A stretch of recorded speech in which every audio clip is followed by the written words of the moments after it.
ও ভাই রে ভাই, ও মেগা স্টার জিও সাকিব ভাইয়া, সেলিউট হিম। হ্যালো এভরিওয়ান, আমি রূপম চলে এলাম নতুন ভিডিও নিয়ে। প্রথমেই জানাচ্ছি সবাইকে নমস্কার, সালাম আলাইকুম। আশা করছি আপনারা সবাই খুব ভালো আছে। তো পশ্চিমবাংলায় যেরকম গরম পড়েছে, একটা তুফানের সত্যি খুব দরকার। এবং দি মোস্ট অওয়েটেড ট্রেলার তুফান, মানে যেটার জন্য এতদিন আমরা অপেক্ষা করছিলাম, যেটার জন্য এত আন্দোলন ভাই সোশ্যাল মিডিয়ায়। ভাই মেগাস্টার বলে কথা, সত্যি আন্দোলন তো হবেই। এবং রায়ান রাফি স্যার একটাই কথা বলেছিল যে আন্দোলনটা যত গভীর হবে ট্রেলার ততটাই খুব তাড়াতাড়ি আসার চান্সও রয়েছে। তো প্রেস মিট থেকে কথাটা বলার পরই দেখলাম দুদিনের মধ্যেই ট্রেলার চলে এলো। এবং আমি ভেবেছিলাম 7টার সময় চলে আসবে, কিন্তু মানে অপেক্ষার টাইমটা একটু বেশিই হলো, 40 মিনিটের কাছাকাছি অপেক্ষা করতে হলো। যাই হোক, সেট আপ নিয়ে বসে আছি, তো গরমে জাস্ট মরে যাচ্ছি। কিন্তু একটাই কথা ভেবে রয়েছি, মানে তুফানের ট্রেলারটা যতক্ষণ না আসবে বসে থাকবো এবং একসঙ্গে তোমাদের সঙ্গে লাইভ রিয়াকশান দেবো। অলরেডি নোটিফিকেশান ঢুকে গেছে। বেশি দেরি না করে চলো তুফানের ট্রেলারটা দেখে। আমি সত্যি খুব এক্সাইটেড এবং লাফাতে ইচ্ছা করছে। মানে আমি জাস্ট এন্ট্রিটা দেখতে চাই ভাই। মেগাস্টারের এন্ট্রি নতুন রকমভাবে ভাই প্রেজেন্ট করছে, সেরকম এন্ট্রি দরকার। দেখা যাক, চলো লেটস স্টার্ট। মানুষ নয়, তুফান মানুষ নয়, আবার তুফান পশুও নয়। Interesting dialogue. তুফান যা হতে চেয়েছিল তাই হয়েছে। রাক্ষস। ও ভাই রে ভাই, আমাদের এখন এমন অবস্থা, আমরা না পারছি ওকে গিলতে। সাবাস। একটা 15 বছরের পোলা নিশা সহদাগর, সবাই করে ফলাইছে। Grand palace. তুফান একদিন ডিস্ট্রিক্ট লেভেলে খেলবো। ও মেগা স্টার জিও সাকিব ভাইয়া, বাসির ভাই জান, সেলিউট হিম। আমি একদিন ন্যাশনাল লেভেলে ও ভাই লেভেলের ডায়লগ, ডিস্ট্রিক্টে না ভাই ন্যাশনাল লেভেলে খেলবে। চোখের দৃষ্টি লাগে, অ্যাকশন স্পিড সব লাগে।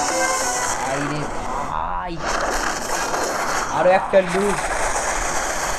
এই গল্পে একটা প্রেম মিসিং আছে স্যার। ও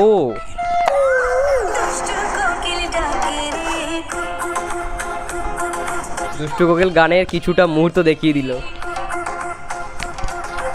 আমার কোনো মানুষ ভালো লাগে না, কিন্তু তোমারই ভালো লাগছে, কারণ তুমি পড়ি। এই কথাটা আগে কতজনকে বলেছেন? ফাইটটা কিন্তু তুমি ও পুরা হিরোদের মতো। জমে উঠেছে। CID Akram, he will find the bastard. Body দিয়ে খেলে তুফানের সঙ্গে জেতা যাবে না, খেলতে হবে মাথা দিয়ে। ও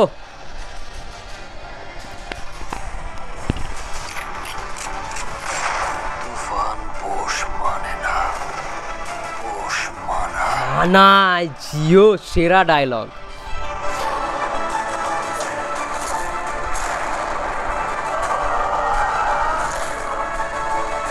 কি চাও তুমি? দাদাই গুজবাম্প দিচ্ছে বস। পুরা দেশ ভাই পুরোই মাথা নষ্ট, পুরোই মাথা নষ্ট। একটা যদি সুযোগ পাই তুফানকে খেয়ে দেবো স্যার। ভাই পুরোই জোশ। মানে বাংলাদেশে যেটা বলে, আমরা খুব বলি যে পুরো আগুন হয়েছে না, বাংলাদেশে এই কথাটা উচ্চারিত বেশি হয় যে পুরাই জোশ, পুরাই জোশ। আমি সেরকমই বলছি যে পুরাই জোশ। ভাইরে ভাই, তুফান পোষ মানে না, তুফান পোষ মানায়, এই ডায়লগটাই বুঝিয়ে দিল। এবং শেষের দিকটায় যে বিজিএম, ভাই সত্যি এই লেভেলের ট্রেলার আনএক্সপেক্টেড। এবং আমার যেটা প্রথমেই মনে হলো, মানে ট্রেলারটা দেখার পর, রায়ান রাফি স্যার মানে সাকিব ভাইয়াকে দিয়ে যেগুলো করানোর দরকার ছিল, এতদিনে যে কটা পরিচালক মানে বার করে আনতে পারিনি সাকিব ভাইয়ার থেকে যেই সত্তাটা, সেই সত্তাটা কোথাও গিয়ে বার করে এনে দেখিয়ে দিয়েছে। অ্যামেজিং, ফ্যান্টাস্টিক, আউটস্ট্যান্ডিং এবং এঙ্গেজিং ট্রেলার হয়েছে। ট্রেলারটার ডিউরেশন 2 মিনিট 50 সেকেন্ড, কিন্তু কেউ বলবে না একটা মুহূর্তেও মানে এমন নেই যে বোর ফিল করেছে, খুব বড় হয়ে যাচ্ছে, এমন কিন্তু কোনো মুহূর্ত নেই। মানে আমি জাস্ট লিটারালি তাক লেগে গেছে ট্রেলারটা দেখার পর। প্রথম থেকে শুরুটাই এমন হলো যে তুফান কিন্তু মানে যেটা হওয়ার ছিল সেটা কিন্তু ও হতো না, মানে ওকে হওয়াতে বাধ্য করানো হয়েছে। মানে শুরুটাই এমনভাবে প্রেজেন্ট করেছে। এবং ভাই সবার শেষের ডায়লগটা মানে আমি তো শুনেই অবাক।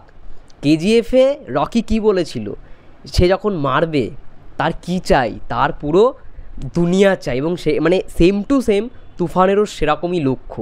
ভাই এটাই হওয়া দরকার, পুরো দেশ চাই। অ্যামেজিং, সত্যি কথা বলছি, অ্যামেজিং একটা ট্রেলার দেখলাম। এবং যেরকমভাবে মিমির ইন্ট্রোডাকশানটা করানো হলো দুষ্টু কোকিলের মাধ্যমে, গানটার আমরা একটুখানি ঝলক শুনলাম, গানটাও ভাই টপ নচ লেভেলের গান হবে।